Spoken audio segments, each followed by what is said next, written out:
소명이 이끄는 삶, 오스기니스 제2장 모든 사람, 모든 곳, 모든 것 1787년 어느 날 저녁 영국의 한 젊은 하원 의원이 국회 옆에 자리 잡은 자신의 집에서 한 문서를 촛불에 비추어 열심히 읽고 있었습니다. 월버포스는 노예 매매 폐지안을 제출하도록 요청받은 터였습니다. 당시 영국인들은 대부분 노예 매매가 골치 아픈 문제이긴 하지만 여전히 필요할 것이고 그것이 폐지되면 경제적인 파산이 뒤따를 것이라고 생각하고 있었습니다. 노예 매매는 잘못된 악습이라고 생각하는 사람은 극소수에 불과했습니다. 1996년 런던의 국립미술관에서 윌리엄 월버포스의 전기작가인 존 폴럭은 월버포스에 관한 탁월한 강연을 이렇게 시작하고 있었습니다. 월버포스는 연구를 거듭할수록 너무나 분명한 결론에 도달하지 않을 수 없었습니다. 후에 그는 하원에서 이렇게 말했습니다. 노예 매매는 너무나 부당하고 무시무시하며 지휘할 수 없는 악습이기에 저는 그것을 폐지하기 위해 싸우기로 굳게 결심했습니다. 결과가 어떠하든 간에 저는 이 시간부터 노예 매매가 폐지될 때까지 결코 쉬지 않을 것입니다. 그런데 서구 역사의 위대한 개혁자 중에서 윌리엄 월버포스가 그 누구보다 덜 알려졌다는 것은 참으로 의아한 점입니다. 그의 성공을 두고 존 폴록은 영국 국민이 이룩한 가장 위대한 도덕적 업적이라고 설명했고, 역사가 트레벨리안은 세계 역사상 가장 획기적인 사건 중 하나라고 평가했습니다. 또 다른 역사가는 그가 영국을 프랑스 혁명에서 구했고 장차 빅토리아 시대의 기초가 될 특징을 실현했다고 평가했습니다. 국회에서 만년의 월버포스를 본 이탈리아 외교관은 모두가 이 작은 노인을 인류의 워싱턴으로 생각한다라고 기록했습니다. 이에 못지않게 놀라운 사실은 월버포스가 엄청난 반대를 극복하고 이 같은 기념비적인 업적을 이루어졌다는 점입니다.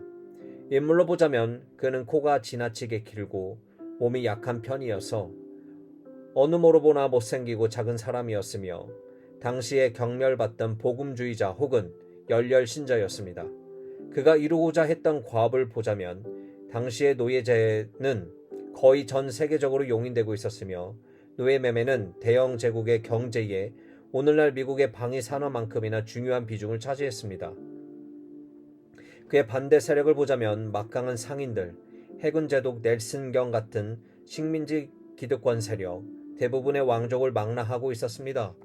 그리고 월버포스의 끈기로 말하자면 그 목표를 달성하기까지 50여 년을 지칠 줄 모르고 달려갔을 정도였습니다. 이 모든 것 가운데 가장 놀랄만한 사실은 월버포스가 하마터면 간발의 차로 자신의 원대한 소명을 모두 잃을 뻔했다는 것입니다. 예수 그리스도를 믿는 믿음은 평생에 걸친 그의 개혁 열정에 불을 지펴주었습니다. 한때 그는 69개나 되는 의안을 주도하며 적극적으로 참여했는데 그중 여러 개는 세계적으로 중요한 사안들이었습니다. 그런데 1785년 25세 때 회심하고 나서 그는 정치를 집어치우고 기독교 사역의 길로 접어들 뻔했습니다. 당시나 지금이나 수많은 사람들이 생각하는 것처럼 월버포스 역시 영적인 일이 세속적인 일보다 훨씬 더 중요하다고 생각했던 것입니다. 다행히도 하나님은 그가 기독교 사역보다는 정치 영역에 남기를 원하신다고 월버포스를 설득한 한 목사가 있었습니다. 그는 노예 상인으로 일하다가 회심하여 찬송, 나 같은 죄인 살리신을 작곡한 존 뉴턴이었습니다. 뉴턴은 나는 주님의 국가를 위해 일하도록 당신을 세우셨다고 믿고 있으며 또 그렇게 되기를 기대합니다. 라고 편지를 썼습니다. 월버포스는 많이 기도하고 숙고한 끝에 뉴턴의 조언이 옳다는 결론을 내렸습니다. 하나님은 그를 정치가로서 억압받던 자들의 자유를 옹호하라고 부르고 계셨습니다. 1788년 그는 일기에 이렇게 썼습니다. 내 길은 공적인 길이며 내가 일할 곳은 이 세상이다. 그러므로 나는 사람들이 모인 곳에서 함께 어울려야 하며 그렇지 않다면 섭리에 따라 맡겨졌다고 생각한 이 직책을 그만두어야 할 것이다. 한 가지 유감스러운 사실은 월버포스처럼 세속적인 것을 희생시키고 영적인 것을 격상시키지 않기로 선택한 그리스도인에 비해 그러한 유혹에 넘어가는 사람들이 무수히 많다는 점입니다. 가까스로 그 유혹에서 벗어난 월버포스의 경우는 소명의 특징을 잘 이해하게 해주는 신뢰이며 두 가지 중대한 오류 중 하나를 지적해 줍니다. 앞에서 나는 소명을 다음과 같이 정의했습니다. 소명이란 하나님이 우리를 너무나 결정적으로 부르셨기에 그분의 소원과 은혜에 응답하여 우리가 모든 존재, 우리의 모든 행위, 우리의 모든 소유가 헌신적이고 역동적으로 그분을 섬기는 데 투자된다는 진리입니다. 이제 이 진리의 내용을 한 단계 더 깊이 살펴볼 때가 되었습니다. 우선 소명에 관한 성경적 개념의 네 요소를 살펴보겠는데 이는 우리가 항상 견지해야 할 필수적인 원리입니다. 첫째, 소명은 단순하고 분명한 의미를 갖고 있습니다. 구약 성경에서 소명으로 번역된 히브리어 단어는 우리가 일상적으로 사용하는 의미를 지니고 있습니다. 인간은 서로 부르고 하나님을 부르고 동물을 부르기도 합니다. 동물들도 부를 수 있습니다. 예를 들면 시편 기자는 하나님이 들짐승과 우는 까마귀 새끼에게 먹을 것을 주시는도다 라고 썼습니다. 이 소명이란 단어는 장구한 신학과 역사를 거치면서 이 단순한 의미에서 많이 변모하였습니다. 그러나 이 단순한 의미와 관계 중심적인 배경이 결코 상실되어서는 안 됩니다. 예를 들어 당신이 전화로 누군가를 부를 때에는 그 사람의 귀를 잠시 동안 붙드는 셈인 것입니다. 둘째, 구약 성경에서 소명은 또 다른 중요한 의미를 갖고 있습니다. 부른다는 것은 이름을 붙인다는 것이고 이름을 붙인다는 것은 어떤 것을 만들거나 존재하게 한다는 뜻입니다.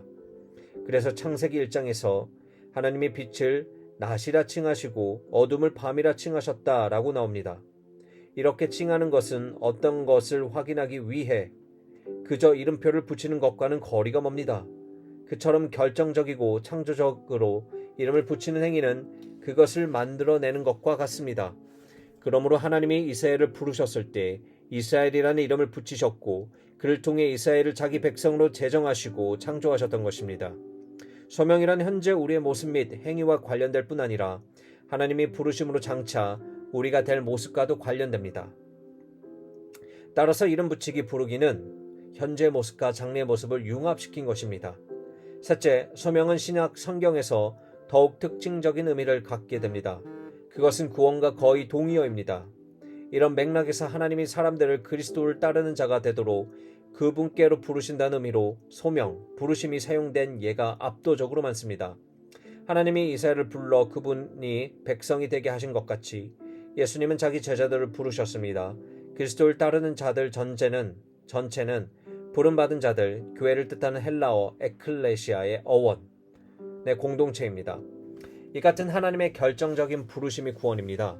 하나님이 부르신 자들은 우선 선택받은 자들이요 그 후에는 의롭게 되고 영화롭게 될 자들입니다. 그러나 부르심이야말로 하나님이 주도하신 이 네 가지 행위 가운데 가장 두드러지는 것입니다. 따라서 소명이 종종 구원 자체를 상징한다는 사실은 놀라운 것이 아니며 예수님을 따르는 자들은 보통 그리스도인이 아니라 도를 따르는 자들이라고 묘사됩니다. 넷째, 소명은 신약 성경에서 또 다른 중요하고도 확장된 의미를 가지는데 이는 후대 교회 역사에서 더욱 꽃을 피우게 됩니다. 하나님이 사람들을 부르실 때의 부르심은 그저 가벼운 제안이 아닙니다. 그분은 경외심을 불러일으키는 분이요 그분의 소환은 너무나 강력한 명령이기 때문에 오직 한 가지 반응만이 합당합니다. 그것은 우리를 부르시는 분의 권위만큼이나 총체적이고 보편적인 반응이어야 합니다. 그러므로 신약 성경에서 예수님이 자신의 제자들을 부르실 때는 동시에 다른 일로도 부르시는 것입니다. 즉 평화로, 교제로, 영원한 생명으로, 고난으로, 섬김으로 부르시는 것입니다. 그러나 이것들보다 더 깊은 차원에서 제자도가 있습니다. 이는 모든 사람이 모든 곳에서 모든 것에서를 내포하며 그리스도의 주되심에 대한 자연스럽고 합당한 반응입니다. 바울이 골로새에 있는 그리스도의 제자들에게 썼듯이 무슨 일을 하든지 마음을 다하여 죽게 하듯 하고 사람에게 하듯 하지 말아야 할 것입니다. 요컨대 성경에서의 소명은 중심적이고 역동적인 주제로서 믿음의 삶 자체를 상징하는 은유입니다. 어떤 이들의 주장처럼 이 단어를 몇 개의 본문이나 구원의 특정 단계에서만 국한시킨다면 이는 나무만 보고 숲을 보지 못하는 우를 범하는 것입니다. 예수님의 제자가 된다는 것은 부름을 받은 자가 되는 것이며 따라서 그 도를 따르는 자가 되는 것입니다. 소명의 세 번째 및 네 번째 의미는 역사적으로 후대에 더욱 정교하게 정립된 중요한 구별, 곧 1차적인 소명과 2차적인 소명의 기초가 됩니다. 그리스도를 따르는 자로서의 1차적인 소명은 그분에 의한, 그분을 향한, 그분을 위한 것입니다. 무엇보다도 1차적으로 우리는 누구나 하나님에게 부름받은 것이지 무엇, 어머니의 역할이나 정치 교직이나 어디, 도시 빈민가나 몽골로 부름받은 것이 아닙니다. 우리의 2차적인 소명은 모든 것을 다스리시는 주권적인 하나님을 기억하고 모든 사람이 모든 곳에서 모든 것에서 전적으로 그분을 위하여 생각하고 말하고 살고 행해야 한다는 것입니다. 따라서 우리가 가정주부나 법조인으로서 혹은 교직으로서 부름받았다고 말하는 것은 이 2차적인 소명으로서 적절한 표현입니다. 하지만 이와 같은 것들은 어디까지나 1차적인 소명은 아닙니다. 그것들은 여러 소명들이지 절대적인 소명은 아닙니다. 그것들은 하나님의 인도에 대한 개인적인 응답이자 하나님의 소원에 대한 우리의 반응입니다. 2차적인 소명도 중요하지만 그것은 1차적인 소명이 가장 중요하기 때문에 그렇습니다. 1차적 소명과 2차적 소명 사이의 중요한 구별은 두 가지 도전을 던집니다.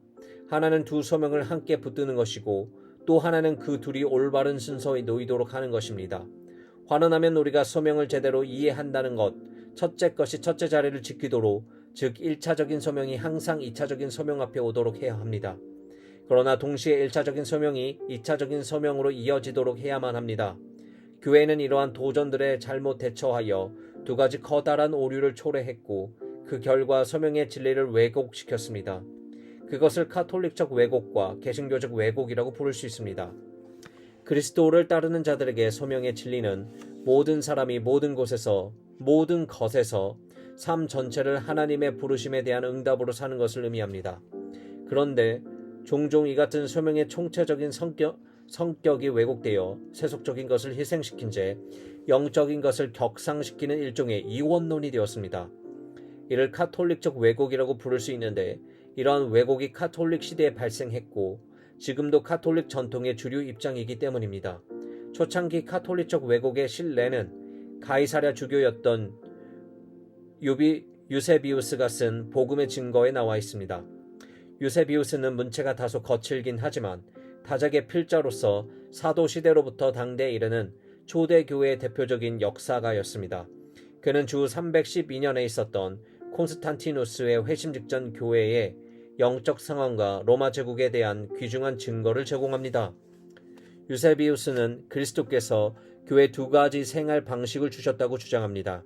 하나는 완전한 삶이고 하나는 허용된 삶입니다. 완전한 삶은 관조를 중심으로 한 영적인 삶으로서 사제와 수도사와 수녀를 위한 것입니다. 반면 허용된 삶은 활동 중심의 세속적인 삶으로서 병역, 정치, 농업, 상업, 가족 부양 등 이에 해당됩니다. 완전한 삶을 따르는 자들은 죽을 운명의 삶에 대하여 죽고 자기 몸 외에는 이 땅의 것을 아무것도 지니지 않은 채 마음과 영으로는 하늘까지 도달한 사람들입니다. 반면 더 비천하고 더 인간적인 허용된 삶을 사는 자들은 경건의 수준에서 일종의 인류에 속하는 사람들입니다. 고차원 대 저차원, 거룩성 대 세속성, 완전함 대 허용됨, 관조 대 활동, 이 견해에서는 이원론과 엘리트주의를 굳이 강조할 필요가 없습니다. 유감스럽게도 소명에 관한 이 같은 2층 구조 혹은 이중 생활적 견해는 소명의 영역을 좁히고 대부분의 그리스도인들을 소명의 테두리 밖으로 밀어냄으로써 성경의 가르침을 심하게 왜곡했습니다. 또한 후대 기독교 사상에 지배적인 영향을 미치기도 했습니다. 예를 들면 아우구스티누스와 토마스 아퀴나스는 모두 농부와 기술자와 상인의 일을 친송했지만 항상 관조적인 삶을 활동적인 삶보다 상위에 놓았습니다. 활동적인 삶은 필요에 의해 하는 2등급으로 묘사되었으며 관조적인 삶은 자유로 특징 지어지는 1등급으로 그려졌습니다. 아퀴나스는 관조의 삶이 한마디로 활동의 삶보다 더 낫다고 썼습니다. 오늘날도 소명에 대한 좀 더 총체적인 견해를 회복하려는 카톨릭 교회에서도 소명에 응답하는 것을 사제나 수녀가 되는 것으로 여기는 경우를 흔하게 볼 수 있습니다.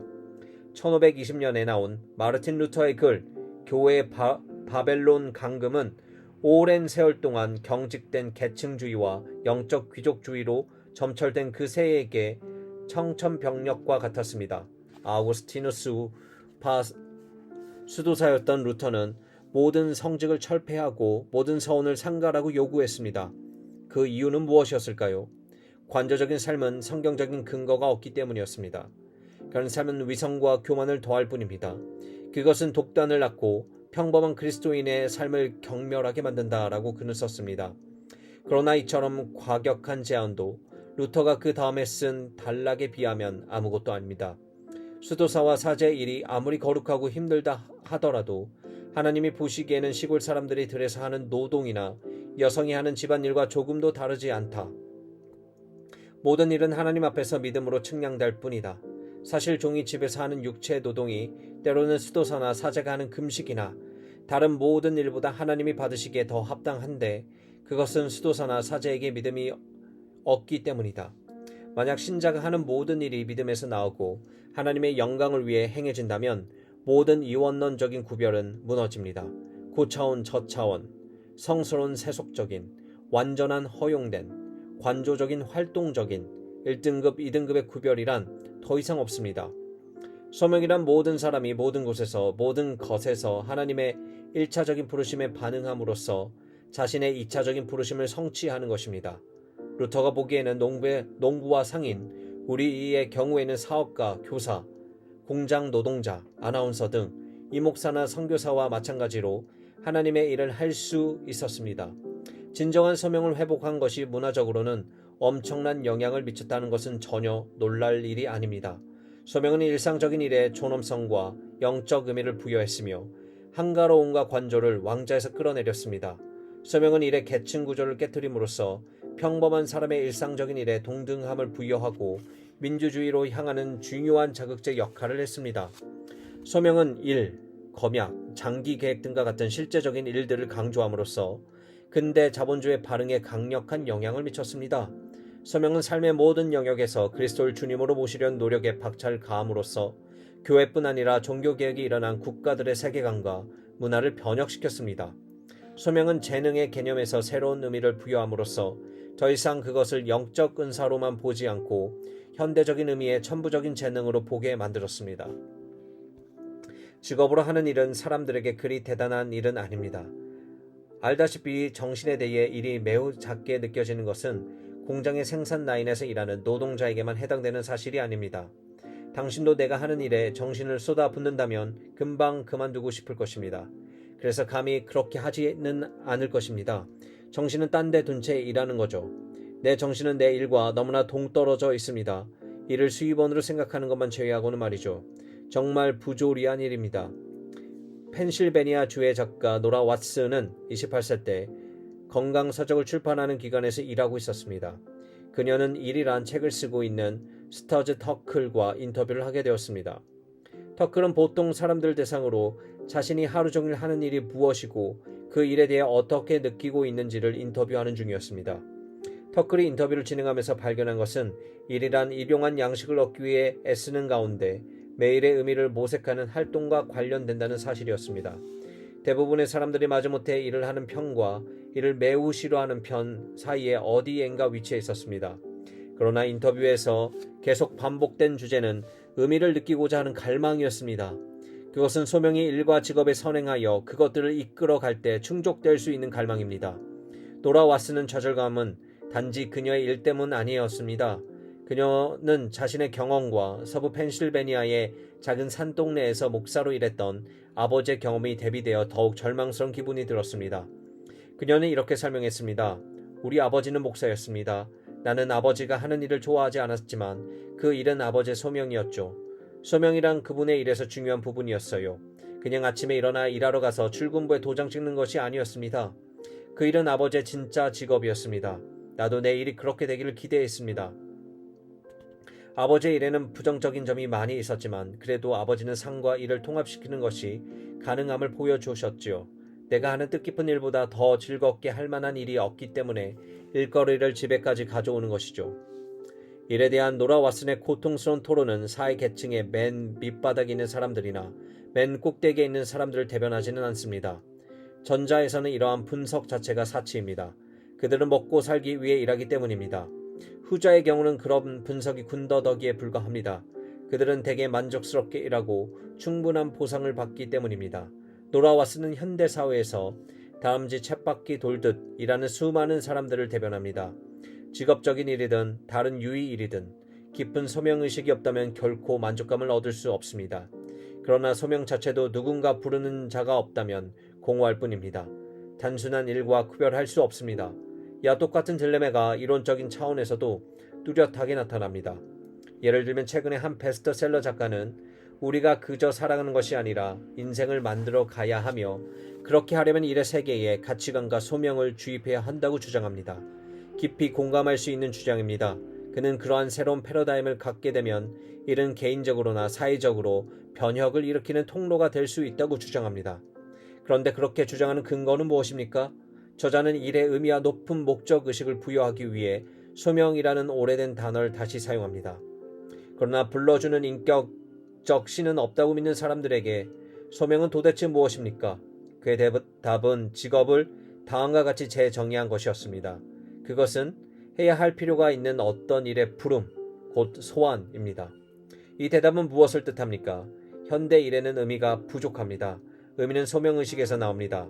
그런데 여기서 소명이란 해야 할 필요가 있는 어떤 일의 소환에 불과합니다. 그러므로 무의미한 일에 대해 줄 수 있는 대답은 그 일이 해야 할 필요가 있는 일을 하라고 요청하는 말입니다.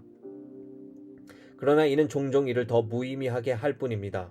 정부기관에서 줄곧 도장만 찍는 사람이나 공장 생산 라인에서 핀을 만드는 사람에게 한번 그렇게 말해보십시오. 저자의 주장은 무의미하게 느껴지는 일이 해야 할 필요가 있는 일로 변모할 때에 변혁이 일어나는 것입니다. 소명이란 단어에 담긴 의미론적 신비를 제거해 버리면 해결책은 찾는 노력은 제자리 걸음이 될 뿐입니다. 아무것도 해결하지 못한 채 모든 것을 원점으로 돌려놓는 대답입니다.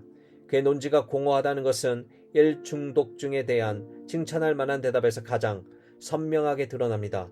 일 중독자는 알코올 중독자와 같이 무차별적인 강박관념을 갖고 있다. 그런 사람은 이를 통해 의미를 발견하려 한다. 이에 비해 소명의식을 지닌 개인은 의미 있는 일을 찾는다. 하지만 이것은 교묘한 말재주일 뿐입니다. 부르는 자가 있을 때 참된 소명은 일 중독과 전혀 다른 것입니다. 그러나 이를 통해 의미를 발견하는 일, 중독자와 자기 소명이 할 필요가 있는 일을 하라는 것이라고 생각하는 사람 사이에는 아주 미미한 차이밖에 없습니다. 이보다 더 정직하고 나은 해결책이 필요합니다. 오늘날 일의 존엄성을 주입하려는 시도에서 나타나는 이런 문제점들은 소명의 진리를 왜곡시키는 또 다른 오류, 곧 개신교적 왜곡에서도 찾아볼 수 있습니다. 사실 이러한 문제점들은 개신교적 왜곡의 직접적인 결과입니다. 카톨릭적 왜곡은 세속적인 것을 희생시킨 채 영적인 것을 격상시킨 이른바 영적인 이원론에 비해 개신교적 왜곡은 영적인 것을 희생시킨 채 세속적인 것을 격상시킨 세속적 이원론입니다. 현대 세계의 압력으로 인해 개신교적 왜곡은 더 극단적인 형태를 띠게 되었습니다. 그것은 세속적인 것을 영적인 것에서 완전히 갈라내어 소명을 이를 대체하는 용어로 축소시켰습니다. 그렇게 함으로써 소명의 목적은 완전히 제거한 채 오히려 반작용을 일으켜 카톨릭적 왜곡으로 되돌아갔습니다. 외견상으로는 소명을 순전히 영적인 것으로 만드는 이원론이 소명을 순전히 세속적인 것으로 만드는 이원론보다 더 나은 것 같기 때문입니다. 개신교적 왜곡의 씨앗은 청교도들에게 거슬러 올라갑니다. 전반적으로 청교도들은 소명의 진리에 관한 굉장한 사람들이었습니다. 이전의 종교개혁자들과 같이 최상의 청교도 사상은 1차적인 소명, 하나님에 의한, 하나님을 향한, 하나님을 의한 2차적인 소명, 모든 이가 모든 곳에서 모든 것에서로부터 분리시킨 적이 결코 없었습니다. 칼뱅의 경우 소명을 일과 거의 동일시한 것은 사실입니다. 마르틴 루터는 신자가 자기 일을 하는 중에 믿음으로 하나님을 섬기는 것이 소명에 응답하는 것이라 한데 비해 칼뱅은 때때로 더욱 담대하게 소명과 일을 동일시하곤 했습니다. 이 두 종교 개혁자가 모두에게 어떤 직업은 하나님으로부터 온 것이 아니었으며 따라서 그런 직업은 도저히 소명으로 볼 수 없는 것이었습니다. 그러나 칼뱅은 자유사상가에 반하여 그래서 이런 비합리적인 직업들까지도 소명으로 비록 풍자적이긴 하지만 언급합니다. 율락업자도 바쁘게 장사해야 하고 도둑도 담대하게 훔쳐야 한다. 이들은 각각 자기 소명을 쫓고 있기 때문이다. 이처럼 초기에는 잠재되어 있던 불균형이 점차 자라나서 청교도 시대에는 완전히 왜곡된 현상이 나타났습니다. 일, 거래, 고용, 직업 등과 같은 단어들이 서서히 소명과 호환되어 사용되기 시작한 것입니다. 이 같은 현상으로 소명의 방향성이 바뀌게 되었습니다. 즉 그것은 하나님의 명령보다는 사회적인 의무와 역할로 여겨지게 되었습니다. 그리고 결국 믿음과 소명이 완전히 결별하기에 이르렀습니다. 그리스도인의 개개인의 소명을 지녀야 한다는 본래 요구가 나중에는 시민 개개인의 직업을 가져야 한다는 요구로 변질된 것입니다. 결국 완전히 한 바퀴 돈 셈입니다. 소명은 직업이 되었고 직업은 부패했으며 따라서 17세기의 급진적인 개신교 그룹이었던 디거즈는 소명 자체를 모두 철폐하라고 요구했습니다. 제라드 원 스탠리는 1650년 영국에서 쓴 글에서 이렇게 말했습니다. 판사와 법률가들은 돈으로 정의를 사고 팔면서 마치 솔로몬의 우상 숭배처럼 입을 싹 닫고는 이게 나의 소명이다 라고 말한다. 그러고는 양심의 가책을 전혀 받지 않는다. 그러므로 역설적이게도 종교개혁자들은 참된 신앙의 결과로서 소명을 재발견한 반면 그들의 영적 후손 중 일부는 참된 신앙의 결과로서 소명을 철폐를 요구한 셈입니다. 물론 디거즈의 논리는 그럴듯하지만 대부분의 사람들에겐 너무나 과격한 것이었습니다. 유럽과 미국 주류 사회에서는 소명의 세속화가 빠른 속도로 계속 진행되었습니다. 서서히 그러나 확실히 2차적인 소명이 1차적인 소명을 삼켜버렸습니다. 산업혁명의 절정에 이르러서는 그 결과가 완벽하고 압도적이었습니다. 그렇다면 이 개신교적 왜곡의 재앙에서 회복될 길이 있을까요? 적어도 두 가지가 필요합니다. 먼저 부르는 이를 배제시킨 소명의 개념을 뒤엎고 다음으로 1차적인 소명의 우선순위를 회복해야 합니다. 첫째, 우리의 소명을 부르시는 분이 빠진 부어신 것처럼 생각하는 말장난은 단호히 거부해야 합니다. 그리고 다른 사람들이 그런 식으로 말장난을 하는 것을 허용해서는 안 됩니다. 100년 전 니체가 신은 죽었다라고 말하면서도 과거와 똑같은 삶을 살아가는 자들을 비웃은 것은 옳았습니다. 그러나 부류에 해당하는 사람들 중에 소설가 조지 엘리어트가 있습니다. 그는 하나님은 터무니없는 존재이고 불멸성은 믿을 수 없는 것이지만 그럼에도 불구하고 의무는 강제적이며 절대적이다 라고 썼습니다. 니체는 그런 사람들을 진보적인 낙관론을 견지하는 가증한 자들이라고 비웃었는데 그들은 기독교 신앙이 없이도 기독교적 도덕성을 취할 수 있다고 생각하기 때문입니다. 그는 우상의 황혼에서 이렇게 썼습니다. 그들은 기독교의 하나님을 제거했다. 그리고 나서 이제 기독교적 도덕성에 매달려야 한다고 더욱이 확고히 믿고 있다. 기독교 신앙을 포기하는 자는 누구나 기독교 윤리에 대한 권리 역시 버리는 것이다. 윤리에 대한 이 같은 논리에는 소명에도 적용됩니다.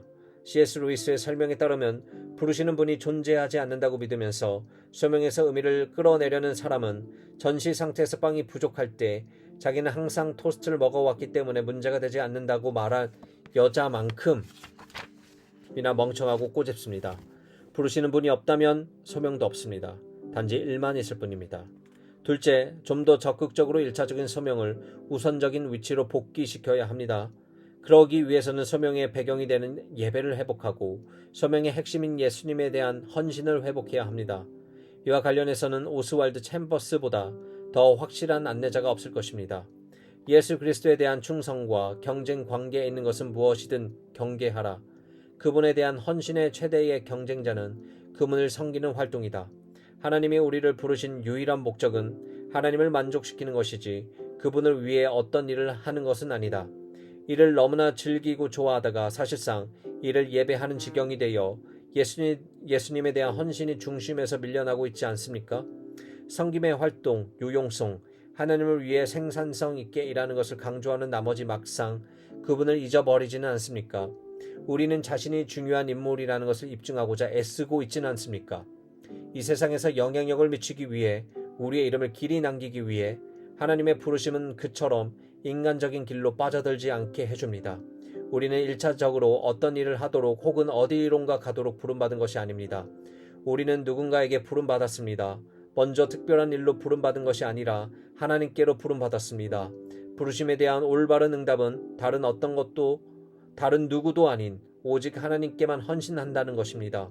챔버스가 말한 것처럼 우리 주님이 그분의 사업을 위해 보내시는 남자와 여자는 평범한 인간들이다. 그리고 그들은 성령의 역사로 인해 하나님께서 온전히 헌신하게 된다.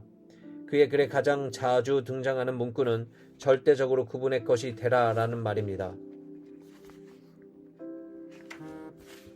요약하자면 우리는 두 가지 소명을 함께 묶음으로써 두 가지 왜곡을 피해야 합니다. 즉 1차적인 소명을 강조함으로써 개신교적 왜곡을 극복하고 2차적인 소명을 강조함으로써 카톨릭적 왜곡을 극복해야 합니다.